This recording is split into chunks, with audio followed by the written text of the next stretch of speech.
Извлечен е и последниот преживеан од под урнатините на џамијата во пакистанскиот град Пешевар, во која се разнесе бомбаш самоубиец. Пренесени се во болница, но голем дел од нив не успеа да ја преживеат ноќта, со што бројката на загинати надмина 90. आखिरी जो हम लोगों ने जख्मी निकाला था वो रात को 1 बजे के करीब था और इसी छोटे-छोटे होल करने की वजह से जो है उनकी जानें भी बचाई गई, उन तक जो है वो रसाई भी मुमकिन बनाई गई और उसके साथ-साथ जो है उनको आईवी लाइन्स, ऑक्सीजन सिलेंडर्स और पानी भी फराहम किया गया।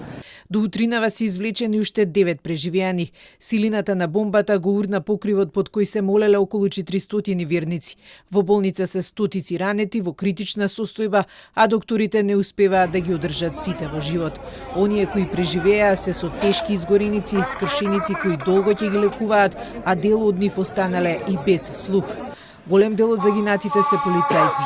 Утринава беа погребани, но она што не е јасно е како бомбашот самоубиец успеал да влезе во најбезбедниот дел во комплекс заграден со ѕидови во кој се наоѓа седиштето на полицијата, а и други владини објекти.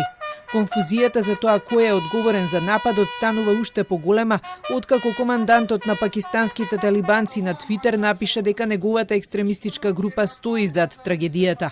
Но брзо потоа беше демантиран од своите соборци и никој од таму за сега не е достапен за коментар.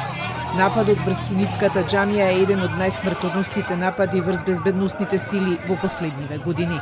I think it is particularly abhorrent that such an attack occurred at a place of worship. Freedom of religion, freedom of belief, and the ability to worship in peace is a fundamental human right.